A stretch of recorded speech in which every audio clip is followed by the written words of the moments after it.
نحمده تعالى ونستعينه ونستغفره ونعوذ بالله من شرور أنفسنا وسيئات أعمالنا من يهده الله فلا مضل له ومن يضلل فلا هادي له أشهد أن لا إله إلا الله وحده لا شريك له وأشهد أن محمدا عبده ورسوله صلى الله عليه وعلى آله وأصحابه ومن سار على نهجه وتمسك بسنته إلى يوم الدين وسلم تسليما كثيرا أما بعد. Dengan memohon pertolongan dari Allah Subhanahu wa taala dan kemudahan darinya, kita lanjutkan pelajaran kita dari kitab I'anatul Mustafid bi Syarh Kitab At-Tauhid karya Al-Imam Al-Mujaddid Muhammad bin Abdul Wahhab rahimahullahu taala, yang dijelaskan oleh Ma'ali Syekh Shalih Al-Fauzan hafizahullah.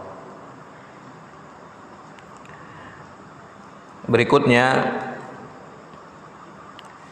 penjelasan dari Ma'ali Syekh Shalih bin Fauzan bin Abdullah Al-Fauzan hafizahullah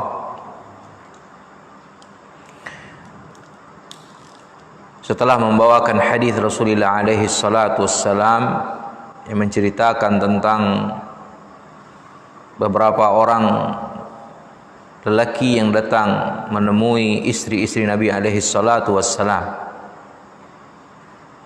mempertanyakan bagaimana ibadah An-Nabi salawatullahi wassalamuhu alaih.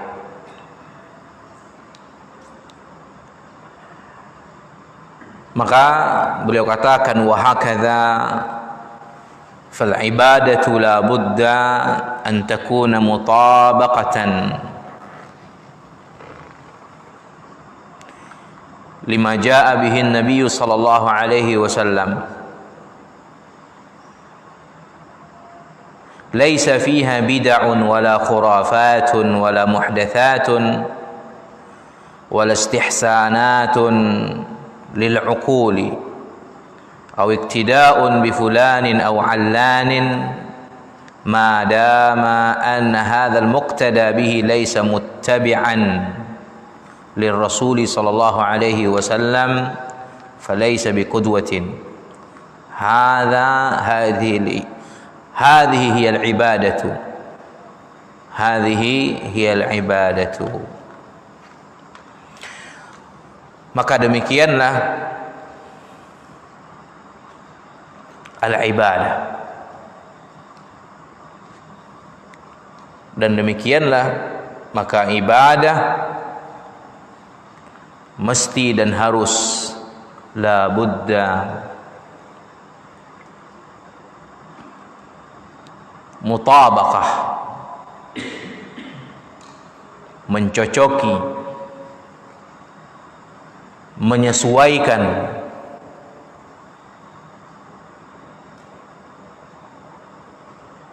dengan segala apa yang datang dengannya An-Nabi sallallahu alaihi wasallam.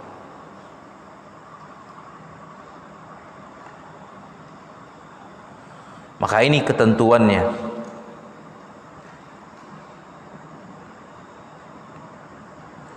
Yang tidak terdapat di dalam ibadah itu bid'ah, sesuatu yang datang dari diri sendiri, dibuat-buat, diada-adakan di dalam ibadah yang dilakukan.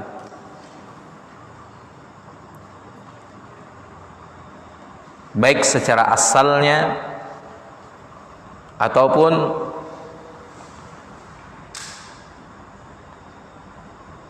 asalnya itu ibadah, kan, tapi ditambah di dalam kaifiatnya, tata caranya.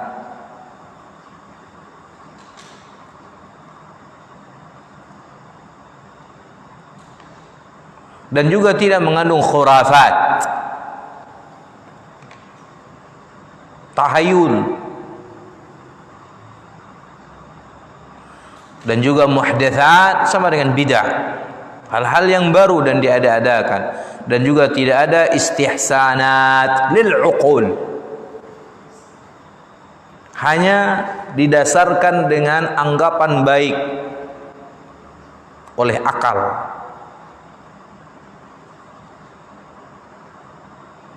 Rasio fikiran manusia, atau iktidak bi fulan, hanya mencontoh, membebek, mengikuti kepada fulan tertentu atau adlan. Lihat, madama, selama al-muqtada bih, yang diikuti itu di dalam ibadah, laisa muttabi'an lirrasul. Selama yang diikuti itu tidak mengikuti Rasul sallallahu alaihi wasallam, falaysa biqudwah, maka tidaklah dijadikan sebagai qudwah, teladan, contoh yang diikuti. Lihat bagaimana dawabitnya, kaedah dan ketentuannya, dasar-dasarnya tampak dan sangat sederhana sekali dan sangat kuat.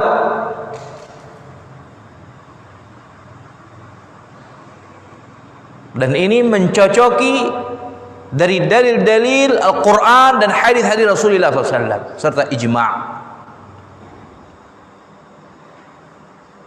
Dari sanalah kita bertolak dan ke sana kita bermuara. Maka dikiaskan kepada seluruhnya yang ada dari ibadah-ibadah.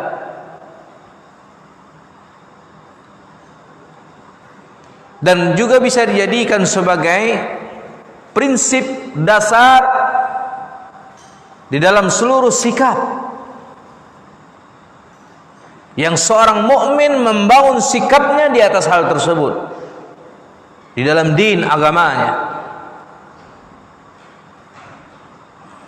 Bersih dari bid'ah, tidak khurafat, tidak muhdatsat, bukan sesuatu yang hanya didasari anggapan baik belaka, akal rasio manusia, dan kemudian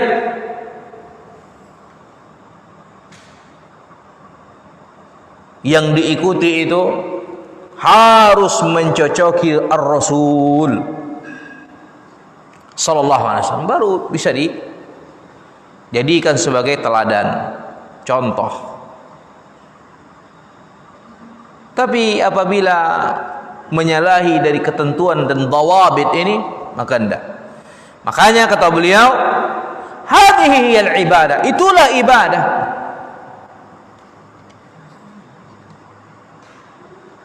Itulah al-ibadah.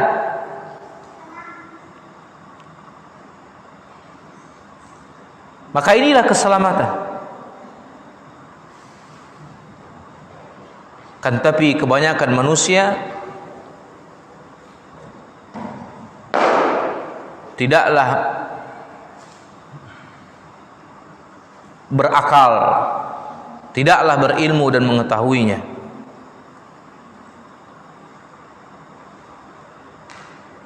Yang penting ikut saja karena fan-nya, karena idolanya, karena syekhnya, karena gurunya, karena tokohnya, pembesarnya. Sehingga inilah ta'assub, taklid,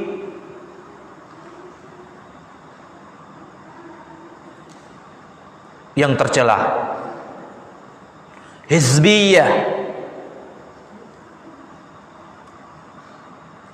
yang diharamkan, mengikut kepada sesuatu tanpa dalil, dan dalil adalah Al-Quran dan Sunnah. apa yang datang dan dibawa oleh Rasulullah SAW.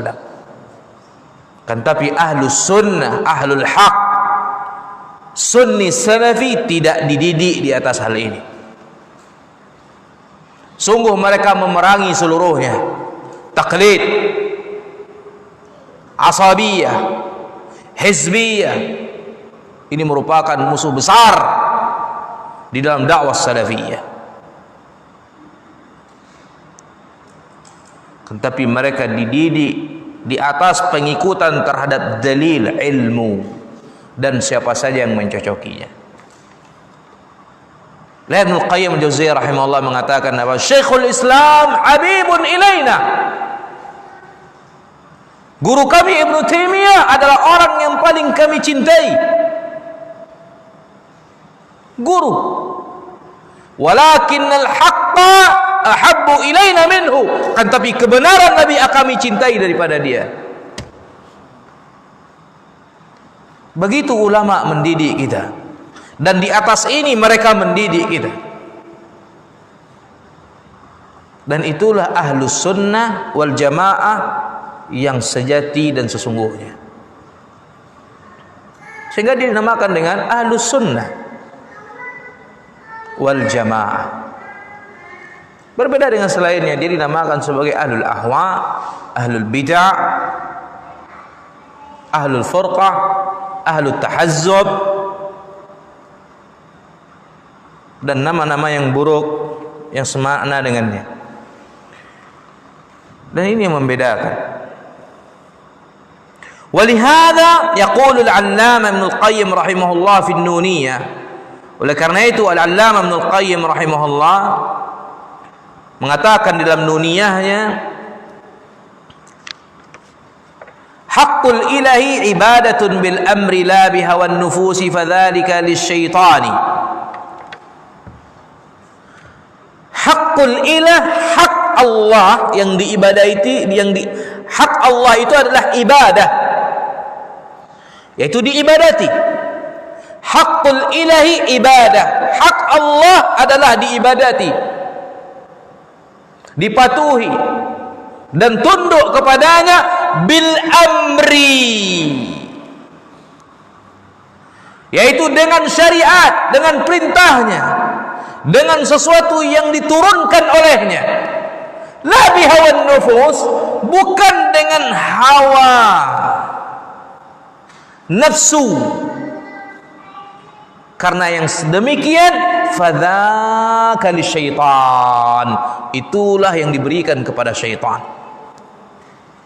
Sesuatu yang dikarenakan atau dibangun di atas hawa nafsu diperuntukkan kepada syaitan.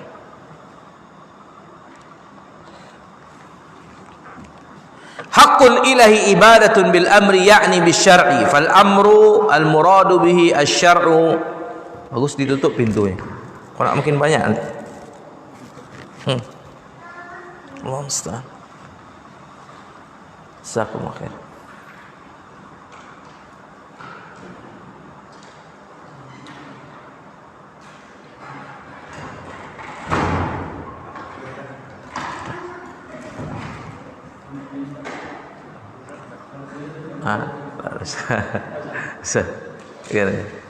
Susah dia masuk. Paling enggak di bawah-bawah tuh dia masuk.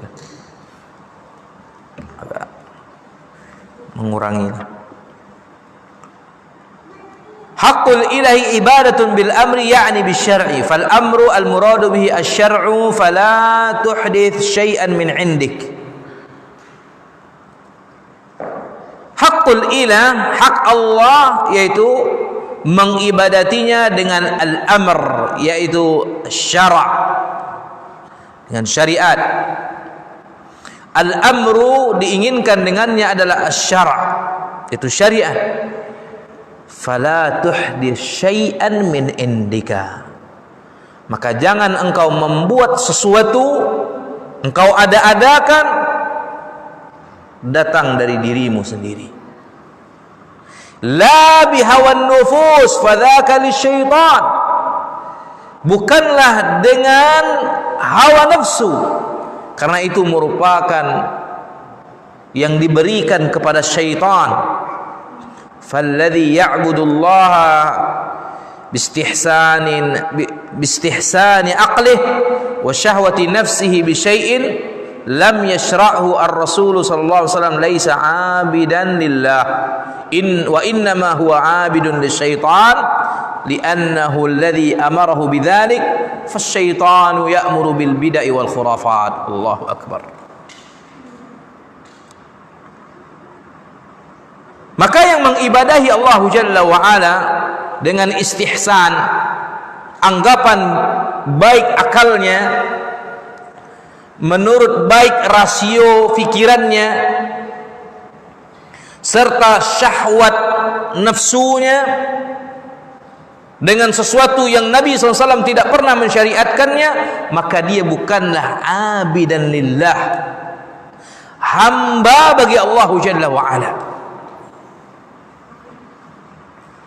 yang berubudiyah, menghambakan diri kepada Allah Tabaraka wa Ta'ala. Anda hanya saja dia sesungguhnya abid yang menghambakan dirinya kepada syaitan, karena syaitan yang memerintahkannya dengan hal itu. Syaitan yang memerintahkannya untuk melakukan bid'ah-bid'ah dan khurafat. Syaitan yang datang, yang menjelma berbentuk seseorang, sosok yang mungkin diagungkan di tengah-tengahnya dan dimuliakan. Apakah itu kiainya, apakah itu gurunya, apakah itu wali yang dianggap olehnya. Syaitan.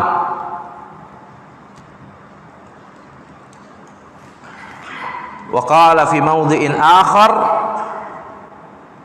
dan juga Ibnu Qayyim rahimahullahu taala berkata di tempat yang lain, wa ibadatur rahmani ghayatu hubbihi ma'a dhulli 'abidihi huma qutbani wa 'alaihima falakul ibadati da'irun ma dara hatta qamatil qutbani wa madaruhu bil amri rasulihi la bil hawa wan nafsi wasyaitani. Ini syair.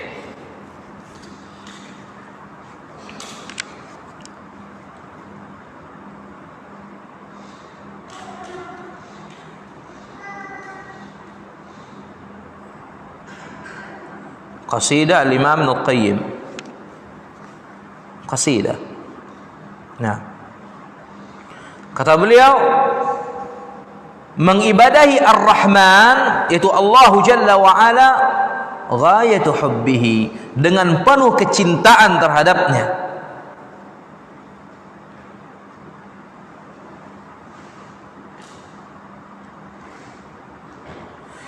Dan bersamaan dengan penghinaan diri hambanya terhadapnya.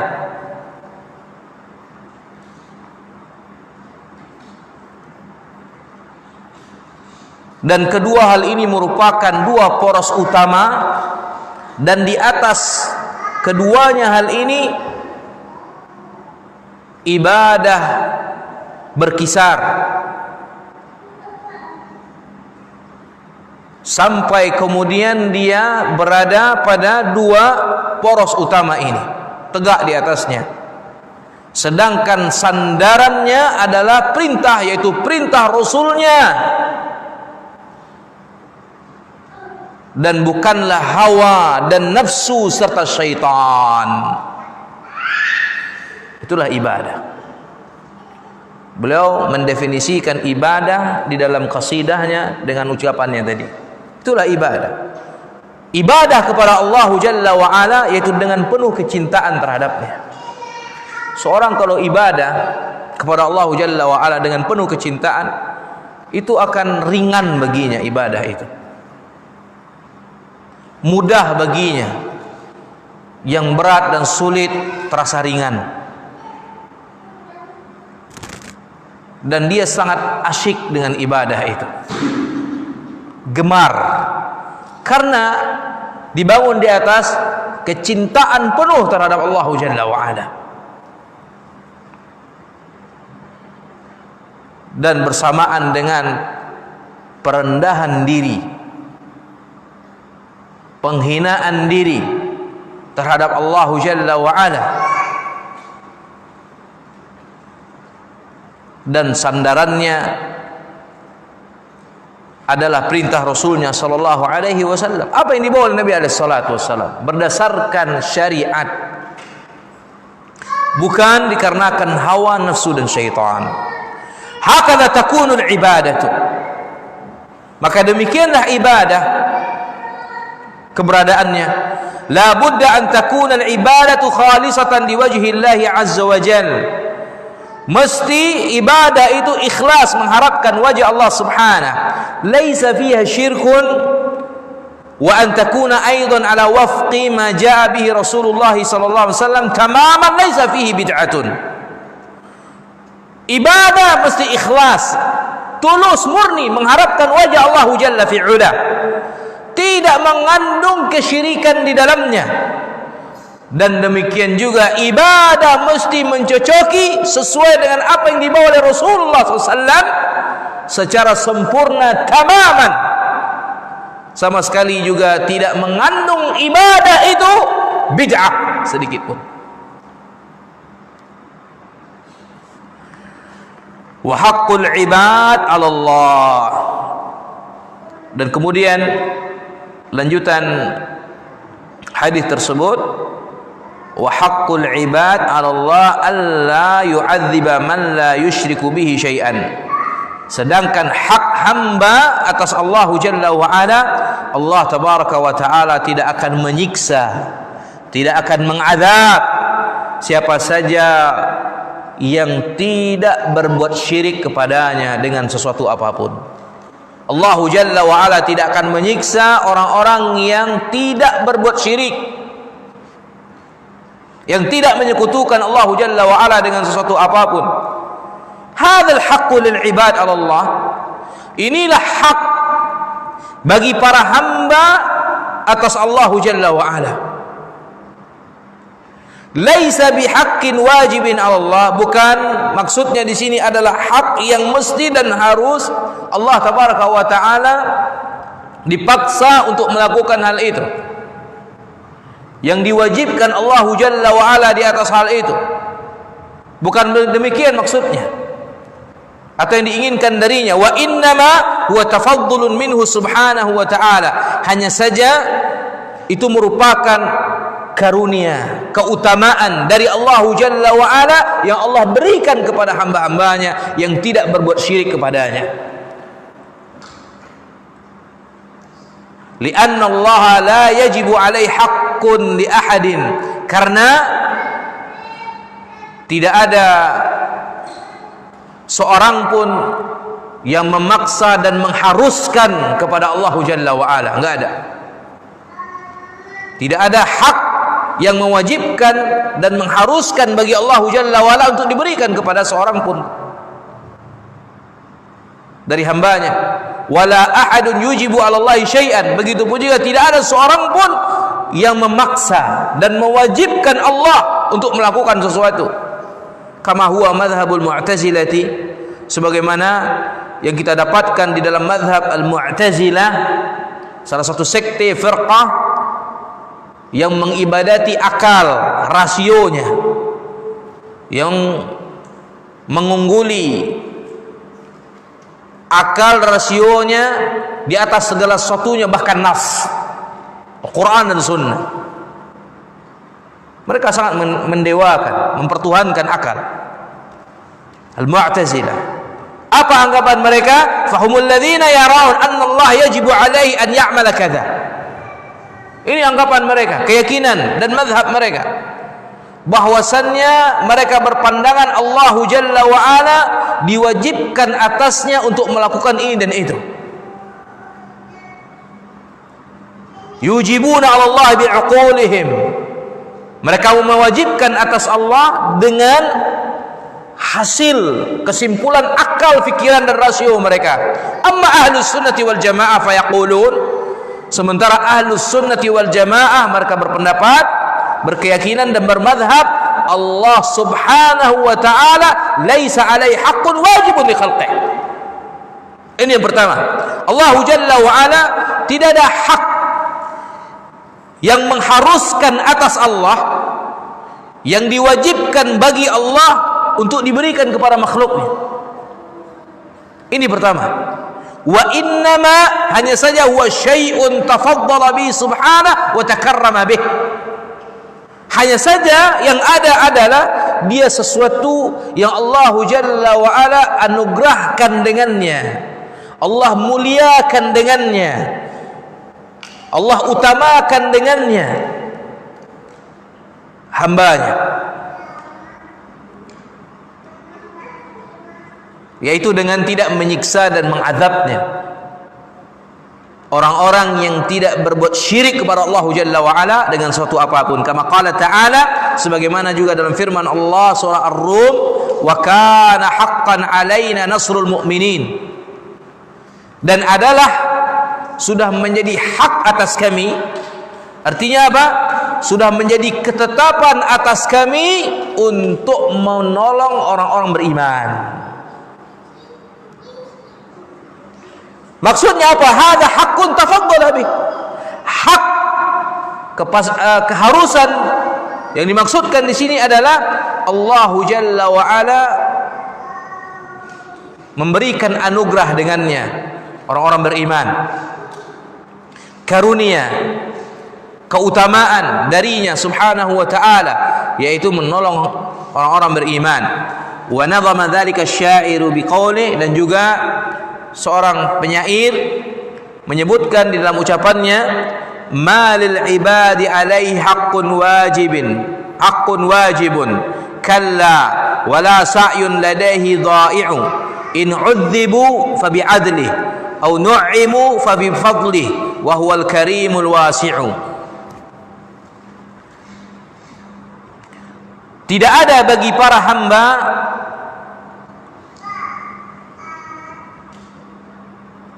hak yang wajib untuk dipaksakan atas Allah, yang diharuskan bagi Allah. Kalla, sekali-kali tidak. Akan tetapi Allah Jalla wa Ala tidak akan menyia-nyiakan sedikit pun usaha dari hamba-hambanya. Tidak ada yang sia-sia, tidak ada upaya yang sia-sia.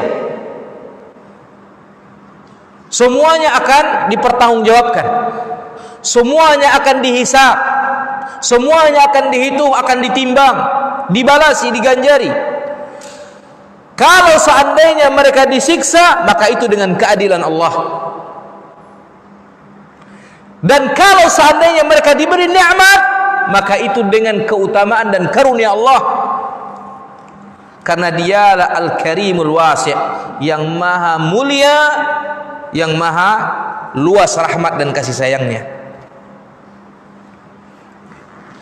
Nah, fa makna, sehingga makna hakul ibad ala Allah, hak hamba-hamba atas Allah Jalla wa Ala, yakni al-haqqul ladzi tafaddala Allah Ta'ala bih. Itu maknanya. Hak yang Allah Jalla wa Ala anugerahkan, karuniai dengannya hamba-hambanya, wa aujabahu ala nafsi, dan dialah Allah Jalla wa Ala yang mewajibkan itu atas dirinya. Bukan kewajiban yang mewajibkan kepada Allah, enggak. Itu harus dibedakan, harus didudukkan dan dipahami baik-baik. Bukanlah makna hakul ibad ala Allah, hak hamba atas Allah, kewajiban itu yang mengharuskan kepada Allah untuk memberikannya kepada hamba-hambanya, enggak. Tetapi apa? Hak yang dengannya Allah Jalla wa Ala karuniai hamba-hambanya, hak yang Allah Jalla wa Ala mewajibkan hal itu untuk dirinya. Allah yang mewajibkan dan menetapkan itu untuk dirinya.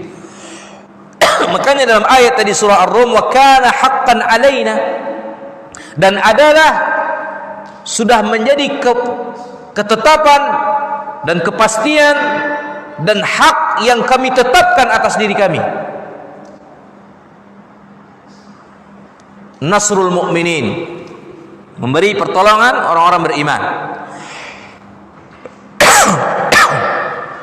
min duni ayyujibahu alaihi ahadun min khalqih, tanpa ada seorang pun dari makhluknya yang memaksakan hal itu kepada Allah, mewajibkan hal itu kepada Allah Jalla wa Ala. Bal huwa alladhi aujabahu ala nafsi, kan tapi dialah Allah Subhanahu yang mewajibkan hal itu dan menetapkan hal tersebut untuk dirinya sendiri. Allah tabaraka wa taala takarruman minhu bimujibi wa'dihil karim alladhi la yukhlifuhu subhanahu, sebagai bentuk takarrum, pemuliaan dari Allah Jalla wa Ala Subhanahu wa ta'ala, anugerah dari Allah Jalla wa Ala dengan penunaian janji Allah Jalla wa Ala yang maha mulia, yang Allah Subhanahu wa ta'ala tidak pernah menyelisihi janjinya. Wa'dallahi la yukhlifullahu wa'dah, janji Allah, dan dialah Allah Subhanahu wa ta'ala yang tidak menyelisihi janjinya. Dalam surah Ar-Rum ayat yang ke-6. Berikutnya, alla yu'adziba man la yusyriku bihi syai'a, bahwasanya Allah Jalla wa Ala tidak akan menyiksa siapa saja yang tidak berbuat syirik. Allah Jalla wa Ala tidak akan mengazab yang tidak berbuat syirik. Fadalla hadza ala anna man salima min asy-syirkil akbari wal asghari fa innahu yaslamu minal azab. Hadis ini dalil yang menunjukkan kepada kita bahwa siapa saja yang selamat dari syirik besar dan syirik kecil, maka dia selamat dari azab dan siksaan Allah tabaraka wa taala. Wa hadza idza jama'tahu ma'an nususil ukhra allati ja'at bil wa'id al-usatil wal fasaqa fa innaka taqulu al-usatu minal muwahhidin alladhina lam yushriku billahi syai'an walakin 'indahum dhunubun duna syirki min sariqatin aw zinan aw syurbi khamrin aw ghibatin aw namimatin aw ila akhirih fa hadhihi dhunubun yastahiqqu ashabuha al-'adhaba walakin hiya tahta masyiatillah in syaa'a Allahu ghafara lahum min duni 'adzabin wa adkhalahumul jannah wa in syaa'a 'adzabahum biqadri dhunubihim thumma yukhrijuhum bitauhidihim wa yudkhiluhumul jannata fal muwahhiduna maluhum ilal jannah imma ibtida'an wa imma intiha'an wa qad jaa'a fil ahadits. Dan ini apabila engkau kumpulkan nas-nas yang lain, apakah Al-Quran, apakah Sunnah, nas-nas yang datang menyebutkan ancaman kepada para pelaku maksiat dan orang-orang yang jatuh ke dalam kefasikan, maka engkau katakan bahwasanya pantas mendapatkan siksaan dan azab. Akan tetapi dia di bawah kehendak Allah Jalla wa Ala. Jika seandainya Allah menghendaki, maka Allah berikan ampunan kepada mereka tanpa menyiksa dan mengazab, dan memasukkan mereka ke jannah, surganya. Namun jika seandainya Allah menghendaki dan menginginkan, maka Allah siksa dan azab mereka sesuai dengan kadar ukuran dosa-dosa yang mereka lakukan. Lalu kemudian setelah itu, setelah memperhitungkan, mempertanggungjawabkan dosa-dosa mereka, dihabiskan dengan siksaan dan azab, kemudian mereka dikeluarkan dari neraka dan azab disebabkan apa? Tauhid yang ada pada mereka. Disebabkan tauhid yang ada pada mereka, maka dengan hal itu mereka dimasukkan ke dalam jannah dan surga Allah Jalla wa Ala. Maka al-muwahhidun, barakallahu fikum, al-muwahhidun, orang-orang yang memiliki tauhid, yang bersih dan bebas dari syirik, menyekutukan Allah Jalla wa Ala, tempat akhir mereka adalah jannah. Maluhum atau ma'aluhum ilal jannah, ma'al mereka tempat akhir sebagai tempat tinggal mereka adalah jannah. Ada kalanya ibtidaan, di awal pertama kali dimasukkan ke dalam jannah, dan ada kalanya intihaan, di akhir kemudian baru dimasukkan ke dalam jannah. Dan sungguh telah datang di dalam hal ini hadis-hadis yang sangat banyak yang beriwayatkan Imam Bukhari dan Imam Muslim, dan juga dalam Al-Bukhari dan Imam Muslim disebutkan di sini, kata beliau, annahu yukhraju minan nar man fi qalbihi adna mithqali habbatin min khardalin min iman, bahwa akan dikeluarkan dari neraka orang-orang yang di dalam kalbu dan hatinya terdapat sebesar biji zarrah, biji sawi, ukuran yang terkecil dari biji yang ada berupa keimanan. Ini hadis diriwayatkan Imam Bukhari dan Muslim. Dikeluarkan, wa yukhraju minan nar unasun kal fahmi, dan juga diriwayatkan Imam Bukhari dan Muslim hadis yang menyebutkan dikeluarkan dari neraka manusia-manusia kal fahm, seperti bara yang sudah dipanggang, hangus, hitam, legam. Dikeluarkan dari neraka manusia-manusia yang sudah hangus dan hitam legam. Faqad imtahashu, sudah hancur meleleh, hancur tubuhnya, rusak, dibakar, hangus. Thumma yumbitullahu ajsamahum, kemudian Allah Jalla wa Ala tumbuhkan kembali jasad dan tubuh mereka bi an yulqau fi naharin ala babil jannah, yaitu dengan Allah Jalla wa Ala memasukkan mereka ke dalam sungai yang terdapat dekat di pintu jannah, yang disebutkan dengan Nahrul Hayah, sungai kehidupan. Maka hadis-hadis semacam ini menunjukkan kepada kita hal tersebut. Yuqalu lahu Nahrul Hayah fatanbutu ajsamuhum, kemudian dengan hal itu tumbuhlah kembali jasad yang ada pada mereka. Tsumma yadkhulunal jannata, kemudian barulah mereka masuk ke surga. Wa yukhalladuna fiha, mereka kekal di dalamnya. Fa ahlut tauhid, sehingga dari sini diketahui ahlut tauhid ma'aduhum ilal jannah, tempat akhir persinggahan kediaman mereka adalah surga. Hatta walau udzibu bin nar, walaupun jika seandainya mereka disiksa terlebih dahulu di neraka. Ada di antara mereka yang demikian bisababit tauhid. Apa yang menyebabkan hal ini? Keutamaan tauhid yang ada pada mereka. Ammal kuffar wal musyrikun wal munafiqun an-nifaq al-akbar, adapun orang-orang kafir dan musyrik yang menyekutukan Allah Jalla wa Ala dengan sesuatu apapun, berbuat syirik kepada Allah, dan munafik dengan kemunafikan besar yang akan mengeluarkan dia dari agama Islam, faulai ma'aluhumun nar, maka tempat akhir tinggal persinggahan mereka adalah neraka, khalidina mukhalladina fiha, bahkan bukan begitu saja, kekal di dalamnya selama-lamanya. La yadkhuluna jannata abadan, sama sekali tidak akan pernah masuk surga selama-lamanya. Apa yang menyebabkan ini? Syirik, kufur.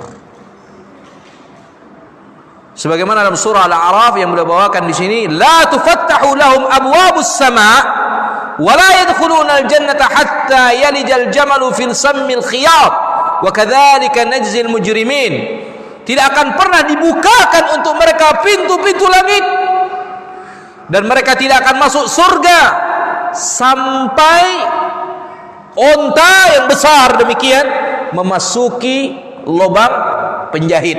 Suatu hal yang tidak mungkin, satu hal yang tidak akan mungkin.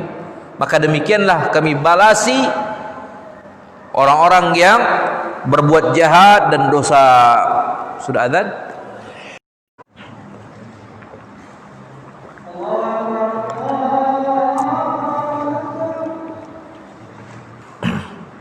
Allah.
Faqauluhu sallallahu alaihi wasallam alla yu'adziba man la yusyriku bihi syai'a, maka sabda Nabi SAW ini bahwasanya Allah Jalla wa Ala tidak akan menyiksa siapa saja yang tidak berbuat syirik, juga bermaknanya adalah hadza wa'dun minallah. Ini makna yang berikutnya, ini merupakan janji dari Allah Jalla wa Ala, in syaa ghafara hadhihi dzunub. Jika seandainya Allah Jalla wa Ala menghendaki, maka Allah akan ampuni dosa-dosanya. Dari orang-orang yang memiliki tauhid, yang tidak berbuat syirik, namun bersamaan dengan itu dia punya dosa, jatuh ke dalam maksiat dari dosa-dosa besar, maka jika seandainya Allah Jalla fi'ula menghendaki untuk menghapuskan dosa-dosanya, maka Allah hapuskan. Dan sebaliknya, jika seandainya Allah menghendaki untuk menyiksa dan mengazab pemilik dosa-dosa besar ini selain dari dosa syirik, maka Allah akan siksa dan azab terlebih dahulu. Dan lalu kemudian setelah itu Allah Jalla fi'ula thumma yudkhiluhumul jannah ba'da dzalik. Allah masukkan mereka setelah itu ke jannah. Wa qad yukhrijuhumullahu minan nar bi syafaati syafi'in. Dan terkadang di antara jalannya yang lain, Allah Jalla wa Ala mengeluarkan mereka dari neraka, dari siksaan dan azab api neraka, dengan syafaatnya asy-syafi'in, orang-orang yang diberi hak untuk memberikan syafaat, yang diberi izin untuk memberikan syafaat. Wa qad yukhrijuhum bi rahmati subhanahu wa ta'ala. Dan terkadang juga dalam jalan yang lain Allah Jalla wa Ala mengeluarkan mereka dengan rahmat Allah subhanahu wa ta'ala, murni dengan rahmat Allah Jalla wa Ala saja. Allah Maha tahu atas segala keadaan hamba-hambanya, murni dengan rahmat Allah, bukan dengan sesuatu yang lain, tapi dengan rahmat Allah Jalla wa Ala Allah keluarkan dia dari neraka, dari siksaan dan azab api neraka. Fa hatta walau udzibu ma'aluhum ilal jannah. Maka kendati pun dia disiksa dan diazab, kalau seandainya disiksa juga, diazab juga, tetap ma'aluhum al jannah. Ma'aluhum ilal jannah. Tempat akhir tinggal mereka adalah al jannah, surga Allah Jalla wa Ala. Tapi dengan syarat tadi, alla yu'adziba man la yusyriku bihi syai'a. Dan ini senada dengan firman Allah Jalla wa Ala yang beliau bawakan dalam surah An-Nisa, "Innallaha la yaghfiru ay yushraka bihi wa yaghfiru ma duna dzalika liman yasha." Ayat ini ma'rufah walhamdulillah. At-tauhid ya'simu minal khulud minan nar. Maka tauhid ini akan menjaga dari kekal berada di neraka. Menjaga dari kekekalan berada di neraka. Wa idza kana at-tauhid kamilan fa innahu ya'simu min dukhulin nari aslan. Namun apabila tauhidnya sempurna, dia memiliki tauhid yang sempurna, maka sungguhnya tauhid yang sempurna akan menjaganya dari memasuki neraka asalnya. Nah, tauhid yang sempurna diwujudkan dengan apa? Pertama kali dengan tidak berbuat syirik kepada Allah Jalla wa Ala, tidak syirik besar dan tidak syirik kecil. Dan kemudian yang kedua, melakukan ketaatan ibadah-ibadah yang diperintahkan oleh Allah Jalla fi'ula dan Rasulnya alaihi salatu wassalam, dari ibadah yang dicinta dan diridhoi. Dan kemudian yang ketiga, menahan diri dan mengekang jiwa untuk tidak mendurhakai Allah Jalla wa Ala, meninggalkan maksiat, berhenti darinya, menyelamatkan diri dari dosa-dosa besar, maksiat yang diharamkan oleh Allah dan Rasulnya alaihi salatu wassalam. Maka dengan hal itu diperoleh tauhid yang sempurna. Maka tauhid yang sempurna ini akan menjaga pemiliknya dari memasuki neraka aslan, pertama kalinya. Wa idza kana naqisan, namun apabila tauhidnya kurang, sebabkan apa? Maksiat, dosa-dosa yang barangkali dilakukan olehnya, perintah-perintah Allah Jalla wa Ala yang dilalaikan, yang tidak diperdulikan, fa innahu ya'sumu minal khuludi fiha. Maka tauhid yang kurang hanya sebagai penjaga ismah dari kekekalan berada di neraka.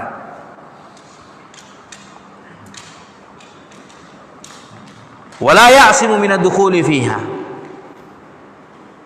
dan dia tidak bisa menjaga dari atau memberikan jaminan ismah dari memasuki neraka.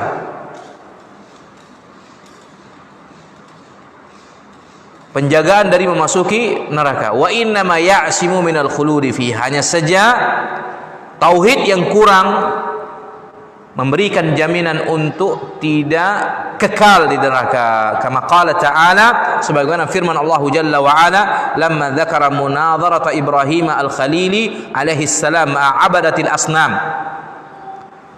Tatkala Allah Jalla wa Ala menyebutkan munadharah, diskusi, debat Nabi Ibrahim kekasihnya alaihi salam bersama abadatil asnam, para penyembah berhala. Fa ayyul fariqain, maka dua golongan mana yang berhak, yaitu al-mu'minun awil musyrikun, mukmin atau musyrik. Fa ayyul fariqain ahaqqu bil amn, dari dua golongan ini, mukmin dan musyrik, mana yang lebih berhak mendapatkan jaminan aman? In kuntum ta'lamun, jika seandainya kalian orang-orang yang mengetahui. Maka qala Allah Ta'ala, Allah Jalla wa Ala menurunkan wahyunya kepada Nabi Ibrahim untuk menjawab hal ini. Alladzina amanu wa lam yalbisu imanahum bidzulmin ulaika lahumul amn wa hum muhtadun. Ini jawabannya. Dan orang-orang yang beriman, yang keimanan mereka tidak dinodai oleh kezaliman, tidak dimasuki dan dicampuri oleh kezaliman, maka mereka itulah orang-orang yang mendapatkan jaminan aman dan mendapatkan petunjuk. Haula hum ahlut tauhid. Maka mereka inilah yang dikatakan sebagai ahlut tauhid, walam yalbisu imanahum bidzulm, yang tidak menodai keimanan mereka dengan kezaliman. Bidzulm, yakni bisyirk, dengan kesyirikan. Keimanan mereka tidak dicampuri syirik. Nah, walihada lamma nazalat hadhil ayah syaqqat 'ala sahabah. Ketika ayat ini turun kepada Nabi sallallahu alaihi wasallam dan didengar oleh para sahabat ridwanullah alaihim ajma'in pada masa itu, syaqqat 'ala sahabah. Hal ini berat bagi para sahabat. Ada iskal, ada problem, ada masalah di dalam diri mereka dengan mengatakan waqalu ayyuna lam yadhlim nafsah. Siapa di antara kita yang tidak pernah menzalimi dirinya ya Rasulullah? Bisa jadi seseorang menzalimi dirinya.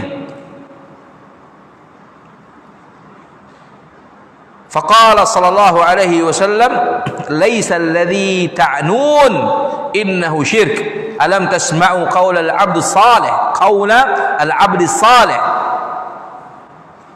Bukanlah kezaliman di sini seperti yang kalian maksudkan, yang kalian pahami. Hanya saja sungguhnya kezaliman di sini adalah syirik. Tidakkah kalian mendengar perkataan hamba saleh kepada putranya, itu Luqman? Dalam surah Luqman Allah katakan ya bunayya. Luqman mengatakan kepada putranya, wahai anakku, putraku, la tusyrik billah, jangan menyekutukan Allah Jalla wa Ala, jangan berbuat syirik kepada Allah. Innasyirka la zulmun azim.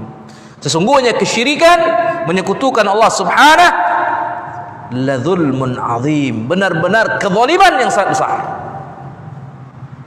Maka fal muradu bidzulmi huna, yang diinginkan dengan kezaliman di sini adalah syirk. Syirk. Falladzina salimuna minasyirk lahumul am. Maka orang-orang yang selamat dari kesyirikan, mereka lah yang mendapatkan jaminan aman. Mau syirik kecil, mau syirik besar, selagi tidak berbuat syirik, walaupun jika seandainya dia memiliki dosa-dosa. Ahlu tauhid, muwahhid, walaupun dia memiliki tauhid yang sempurna, kamil, atau yang naqis, yang kurang, mendapatkan jaminan aman. Hanya saja aman di sini juga terbagi dua. Imma al-amnul mutlaq wa imma mutlaqul aman. Maka aman ini terbagi dua sesuai dengan kondisi dan keadaan tadi. Yaitu al-amnul mutlaq, itu aman secara mutlak. Dan yang kedua adalah mutlaqul aman. Artinya apa? Mutlak aman. Mutlak aman. Aman secara mutlak, dan yang kedua mutlak aman. Apa yang dimaksudkan dengan yang pertama al-amnul mutlak? Kata beliau alladzi laisa ma'ahu adzab. Ini yang tadi, yang tidak mendapatkan siksaan dan azab sama sekali, yang memang memiliki tauhid kamil, sempurna. Wa amma mutlaqul aman, adapun mutlak aman, fahadzal ladzi qad yakunu ma'ahu syai'un minal adzab. Inilah orang-orang yang dikatakan tadi dia mendapatkan siksaan dan azab ala hasbidz dzunub, ala hasabidz dzunub, dikarenakan dosa-dosa yang dia miliki sesuai dengan kadar dosa-dosanya. Falhasil, maka walhasil, kesimpulannya, anna ahlat tauhid lahumul amnu bila syakkin. Ini yang pertama kali. Iya, rangkumannya bahwasannya ahlut tauhid yang memiliki tauhid dan berada di atas tauhid, maka tidak disangsikan lagi dan tidak diragukan lagi, mereka mendapatkan jaminan aman. Walakin qad yakunu, kan tapi bisa jadi bentuk amannya itu adalah amnan mutlaqan, aman secara mutlak. Wa qad yakunu mutlaqa amnin, bisa jadi adalah bentuk yang kedua, mutlak aman. Hadza huwal jawabus sahih an hadhil mas'alah. Maka inilah jawaban yang sahih dari permasalahan ini, wallahu a'lam. Bi khilafi madhhabil khawarij wal mu'tazilah, berbeda dengan madhab al khawarij dan mu'tazilah. Lihat ya, sebelumnya saya ingatkan di sini, begitulah manhaj dan tariqah para ulama di dalam menjelaskan din, dalam menjelaskan agama, al-bayan dan dakwah mereka, selalu menjelaskan tentang dua jalan. Selalu menjelaskan tentang dua jalan, al-haq wal batil. Jalan yang lurus dan jalan yang menyimpang. Karena dia bagaikan sepasang sayap yang tidak bisa ditinggalkan. Yang satu dipakai kemudian ditinggalkan yang lain, tidak bisa dipisahkan. Maka dari dahulu dakwah para ulama demikian. Ketika dia menyebutkan tentang kebenaran dan jalannya dan keutamaan-keutamaan yang ada padanya dan sifat-sifatnya dan sebab-sebab yang akan mengantarkan kepadanya dan seterusnya, dan siapa ahlinya yang memang berada di atasnya secara benar dan hak, maka ketika itu pula atau bersamaan dengan itu beliau juga menjelaskan jalannya al-mujrimin, orang-orang yang menyimpang, yang menjadi lawannya, apa yang sebab-sebab yang membawa kepadanya, siapa dai-dainya, siapa para pengusungnya, siapa yang berat. Maka ini yang pertama adalah dalam rangka at-targhib. Maka yang ini dalam rangka at-tarhib. Ini dalam rangka menganjurkan, menyuruh, mengajak, menyeru kepadanya. Sementara ini dalam rangka mentahdzir, memperingatkan. Maka ini adalah dakwah. Dakwah para anbiya dalam metode Al-Quran demikian. Sabilul haq dan sabilul mujrimin. Begitu Al-Quran. Tidak pernah disebutkan tentang jalannya mukminin saja, para nabi, para rasul, kecuali setelahnya disebut tentang jalan musuh-musuhnya. Maka aneh sekarang di zaman kita ini atau sebagian manusia memaksa kita untuk hanya menyebutkan yang baik-baik saja. Kan bahasa simpel mereka begitu.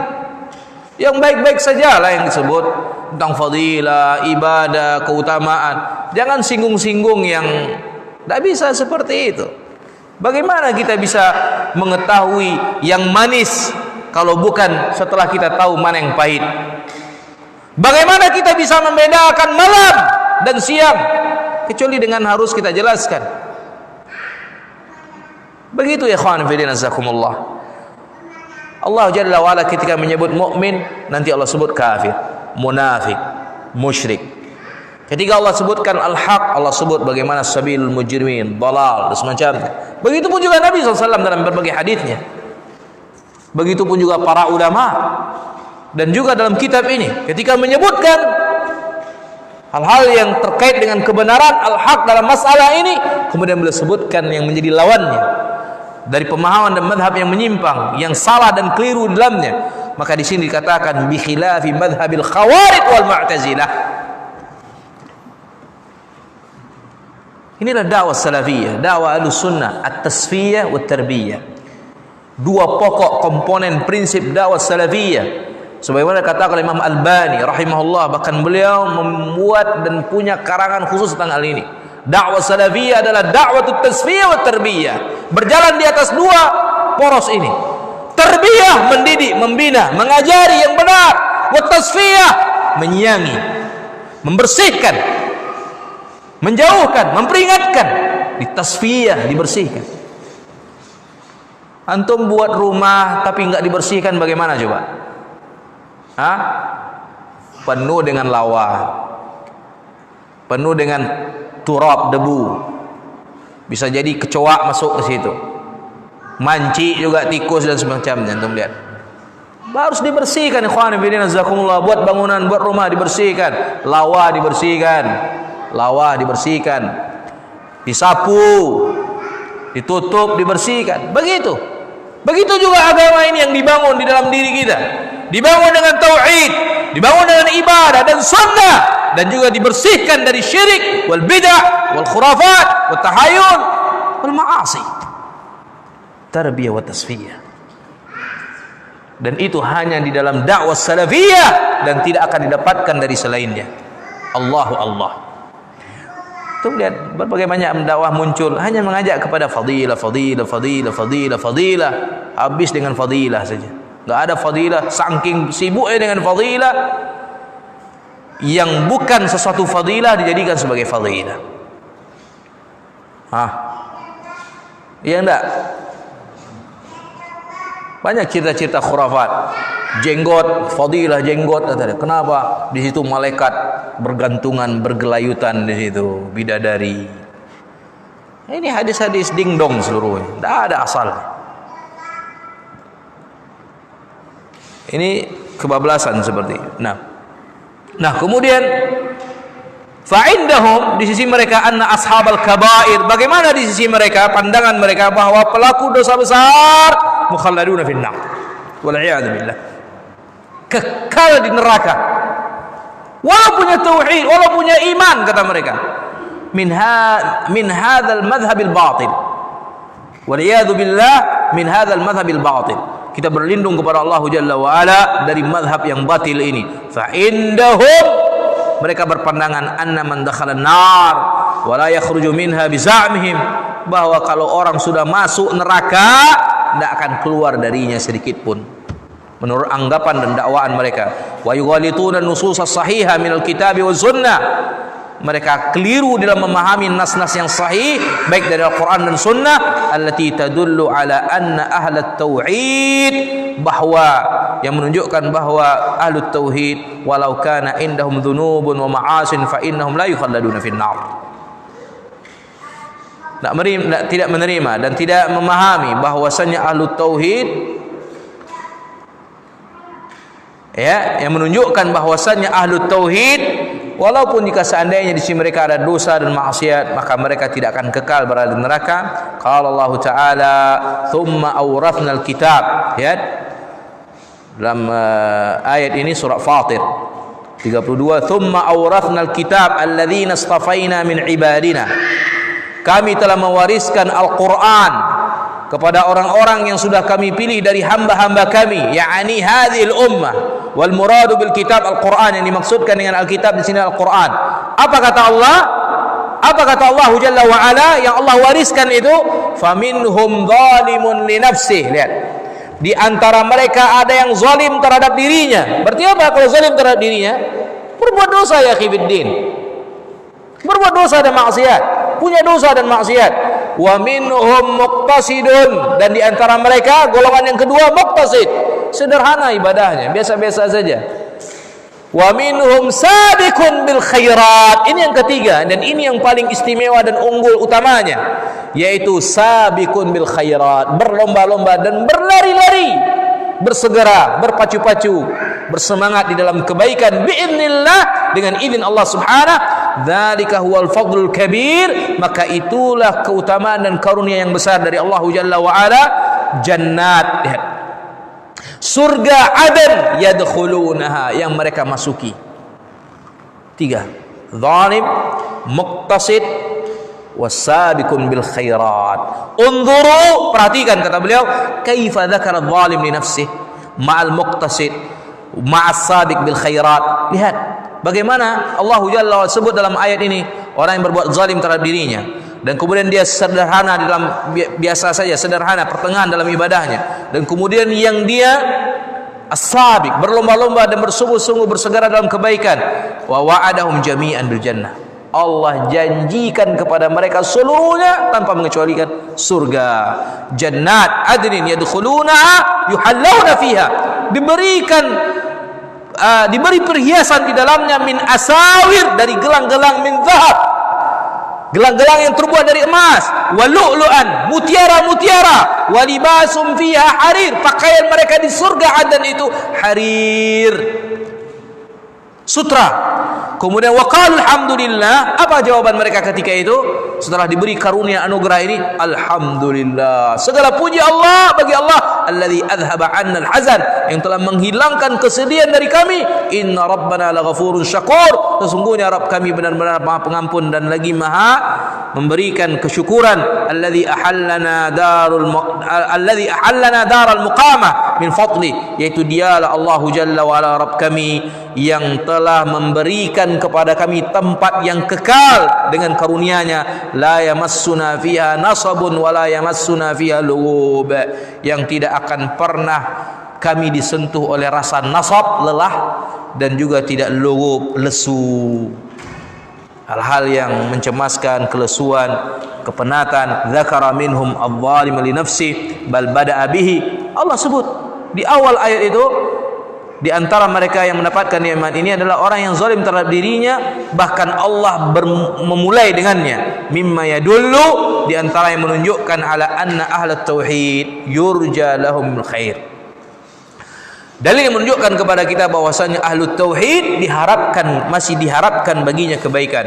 Wa yurja lahum dukhulul jannah. Begitu pula selagi dia punya tauhid dan iman, diharapkan baginya masuk surga. Walau kana indahum dzunubun kaba'irun duna syirk. Walau seandainya mereka masih memiliki dosa-dosa besar dan selain dari dosa syirik. Wa sayati fil ahadits, dan juga nanti akan datang hadis-hadis yang menyebutkan tentang hal yang sama, menunjukkan akan hal tersebut insyaallah taala di pertemuan yang akan datang.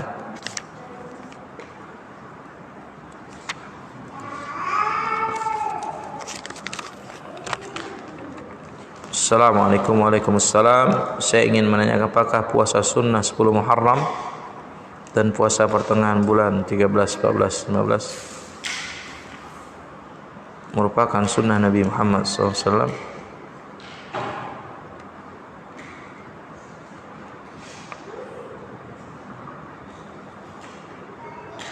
Sekarang bulan apa?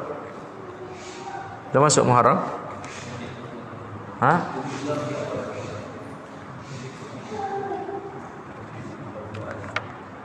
Sudah lewat boleh. Sunnah Nabi SAW 10 Muharram. Hadisnya jelas 13, 14, 15. Yang dinamakan dengan Yaumul Bid, 10 Muharram, hari di mana Allah Jalla wa Ala menyelamatkan siapa? Memerdekakan siapa? Musa.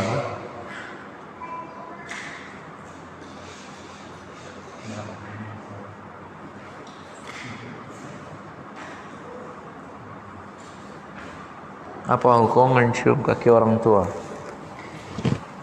Mencium kaki orang tua tidak boleh. Mencium kaki orang tua tidak boleh. Kenapa dicium kaki? Ta'zim, penghormatan kepada orang tua? Lah. Ini jatuh kepada gulu, sikap berlebihan. Nah, tidak sampai seperti itu ya, menghinakan diri sampai kakinya pun dicium. Dan lebih parahnya lagi dalam kondisi dia membungkukkan diri atau sujud ke tanah, jatuhkan badannya seperti orang sujud ke tanah, kemudian dia cium kaki orang tua. Ini tidak dibolehkan oleh para ulama. Hormat bendera. Khilaf di kalangan para ulama tentang hal ini. Kalau seandainya itu tidak disertai dengan pengagungan terhadap bendera dan dia hanya berjalan dari urusan dunia begitu saja, dan ini adalah urusan-urusan kenegaraan yang memang sudah uruf kebiasaan, maka tidak ada masalah. Tidak ada masalah, bukan disertai dengan bentuk pengagungan dan penghinaan diri. Para ulama membolehkan, dan saya lebih cenderung kepada pendapat yang demikian.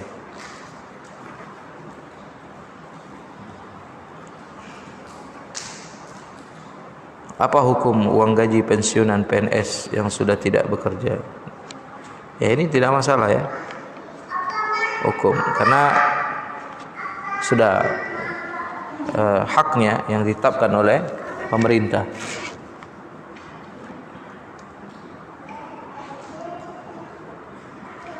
Adakah batas kewajiban suami menafkahi keluarganya?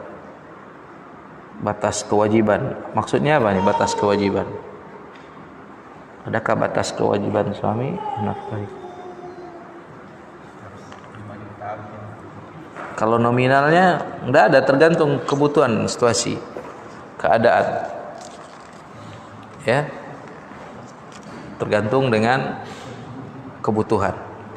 Seperti yang dijelaskan oleh para ulama, tidaklah sama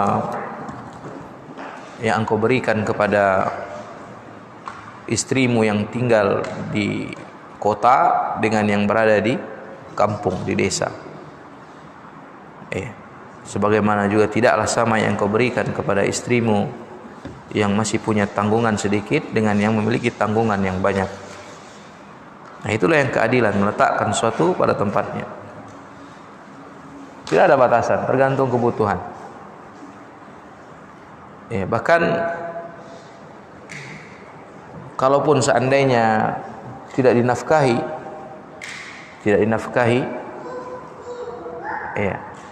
sama sekali oleh suami istrinya tersebut dalam keadaan sama-sama ridho, artinya ikhlas dan dia menerima itu, maka tidak ada masalah. Tidak ada masalah. Dibolehkan. Tetapi asalnya suami itu wajib menafkahi istrinya walaupun sedikit. Wajib dan harus dia menafkahi. Dan bagaimana pula dengan orang-orang yang sudah bertahun-tahun tidak menafkahi lahir dan batin? Apakah terjadi perceraian? Maka di sini dijelaskan dan dibahas oleh para ulama, selagi tidak ada gugatan dan proses mengarah kepada perceraian, maka tetap sah dan tetap nikah itu atau perkawinan dan pernikahan, ikatan itu pada mereka. Lain hal istrinya datang ke pengadilan menggugat cerai. Nah, tapi kalau gugur begitu saja enggak. Karena perceraian dan perpisahan itu terjadi apabila ada gugatan dari salah satu dari dua pihak yang melepaskan ikatan tersebut, yang diistilahkan dengan talak dari suami atau talak dari istri yang dinamakan dengan khulu'. Khulu'. Nah, kalau seandainya istri itu risih dia dengan hal tersebut, dia tidak dinafkahi dan semacamnya, cukup dia datang ke pengadilan. Maka pengadilanlah yang menjatuhkan talaknya.